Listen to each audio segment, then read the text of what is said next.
Hello प्यारे बच्चों, कैसे हैं आप सब। उम्मीद करता हूँ आप लोग बहुत अच्छे होंगे बेटा। तो आज हम बात करने वाले हैं हमारे हमारे अतीत वाले बुक से पहले पार्ट कैसे कब और कहाँ, यानी प्रारंभिक कथन जो थे वो कैसे कब और कहाँ से हम आज अध्याय समीक्षा करने वाले हैं, यानी रिवीजन करने वाले हैं। चलिए जानते हैं इन पॉइंट्स को जिनको हम ऑलरेडी पढ़ चुके हैं बेटा, बस एक बार रिवाइज करने वाले हैं कैसे कब और कहाँ।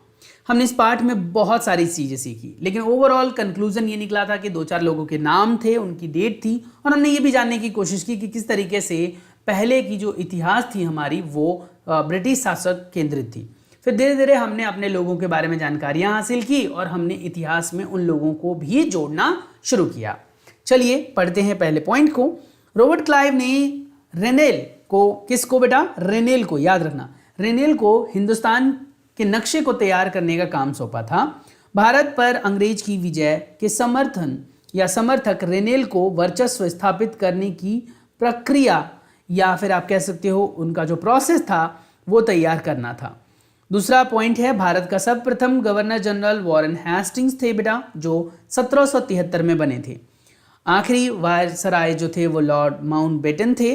1817 में स्कॉटलैंड जो स्कॉटलैंड के जो अर्थशास्त्री थे बेटा, जिनका नाम था बेटा जेम्स मिल, उन्होंने कह सकते हो 3 विशाल खंडों में विभाजित किया था हमारे इतिहास को, और उसके ऊपर एक किताब भी लिखी जिनका कह सकते हो समर्थन करते हुए लोगों ने काफ़ी जानकारी भी हासिल की। वैसे तो ये जानकारी सटीक नहीं थी, पर उस बुक का नाम था हिस्ट्री ऑफ ब्रिटिश इंडिया।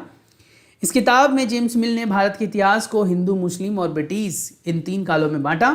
इतिहास को हम अलग अलग खंडों, कालों में बांटने की कोशिश करते हैं जिससे कि हम उसकी अधिक जानकारी को हासिल कर सकें। हम एक दौर की खासियत, उसके केंद्रीय तत्वों को पकड़ने की कोशिश करते हैं, इसलिए ऐसे शब्द महत्वपूर्ण हो जाते हैं जिनके सहारे हम समय को बांटते हैं। ये शब्द अतीत के बारे में हमारे विचारों को दर्शाते हैं। ये हमें बताते हैं कि एक अवधि से दूसरी अवधि के बीच में क्या बदलाव आए। मिल को लगता था कि सारे एशियाई समाज सभ्यता के सामने में यूरोप से पीछे है।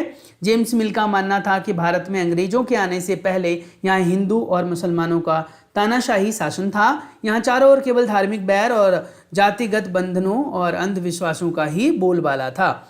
मिल ने तो यहाँ तक सुझाव दिया था कि अंग्रेजों को भारत के सारे भूभागों यानी कि क्षेत्रों पर कब्जा कर लेना चाहिए ताकि भारतीय जनता को ज्ञान और सुखी जीवन प्रदान किया जा सके। उनका मानना था कि भारत की मदद के बिना हिंदुस्तान प्रगति अंग्रेज की मदद के बिना हिंदुस्तान प्रगति नहीं कर सकता।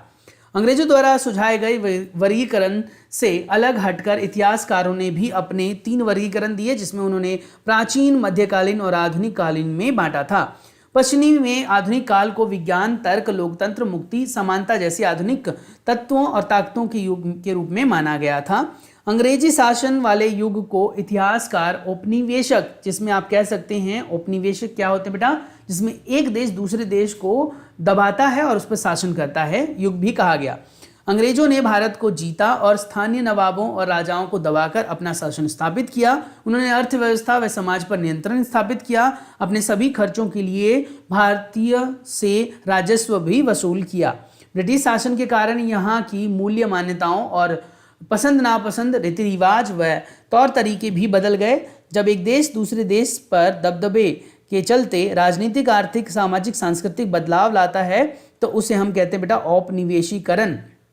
अंग्रेजी शासन के द्वारा तैयार की गई जानकारी, रिकॉर्ड कह सकते हो, इतिहासकारों का एक महत्वपूर्ण साधन होते थे। अंग्रेजों को भी लगता था कि तमाम अहम दस्तावेजों और पत्रों को संभाल कर रखना जरूरी है। महत्वपूर्ण दस्तावेजों को बचा कर रखने के लिए उन्होंने अभिलेखागारों यानी आर्काइव्स कह सकते हो, संग्रहालय जैसे संस्थान बनाए। अंग्रेजों का विश्वास था कि किसी देश पर अच्छी तरह शासन चलाने के लिए उनको सही ढंग से जानना जरूरी है, इसलिए उन्होंने सर्वेक्षण करवाए। 19वीं सदी में शुरुआत में ही आप कह सकते हो नक्शा तैयार करने के लिए बड़े बड़े सर्वेक्षण किए गए। गांवों के राजस्व सर्वेक्षण भी किए गए। इन सर्वेक्षणों में धरती की सतह, मिट्टी की गुणवत्ता, वहां मिलने वाले पेड़ पौधे और जीव जंतु तथा स्थानीय इतिहासों और फसलों के बारे में पता लगाया गया। जनगणना के जरिए भारत के सभी प्रांतों में रहने वाले लोगों की जनसंख्या, उनकी जाति, इलाके, व्यवसाय से इकट्ठी की जाती थी जानकारी, और जिससे लोगों के बारे में जानना और आसान हो जाता था। जैसे छपाई की तकनीकी फैली, अखबार छपने लगे, विभिन्न मुद्दों पर जानकारी के बीच में बहस होने लगी, नेताओं के शासनकाल में भी सुधार हुआ, लोगों के जीवन शैली में भी कहीं ना कहीं सुधार देखने को मिले। साथ ही बेटा लोगों ने जिसने भी इस पे छपने वाली तकनीकी में पार्टिसिपेट किया, उन्होंने अपने विचारों को भी व्यक्त किया। इस पार्ट में हमने 5 मिनट में ये सारी बातें पढ़ी कि किस तरीके से जॉन मिल ने हमारे इतिहास को 3 भागों में वर्गीकृत किया, किस तरीके से हमने जाना कि कैसे कैसे हमारा इतिहास बदला और किस तरीके से अलग अलग इतिहासकारों ने अपने अपने विचार व्यक्त किए और आर्काइव्स वगैरह में किस तरीके से जानकारी को इकट्ठी की गई थी। हालांकि ये सारी चीज़ें हम ऑलरेडी पढ़ चुके हैं। एक क्विक रिवीजन से एक बार मोटा मोटा आपको आइडिया लग गया होगा कि इस पार्ट में आखिर था क्या। चलिए मिलते हैं नेक्स्ट वीडियो में, तब तक के लिए अपना बहुत सारा ख्याल रखिए। Stay tuned, take care, bye bye बेटा। And yes, keep in mind, हमेशा ये ध्यान रखें, जानना ज़रूरी है, तो इसीलिए चैनल को सब्सक्राइब कर लें जिससे कि आप कोई भी वीडियो बेटा मिस ना करें। 8th क्लास से related video, math, science, SST, इन सभी से हम रिलेटेड वीडियोस यहाँ पर पोस्ट करेंगे। चलिए मिलते हैं, टेक केयर, बाय बाय।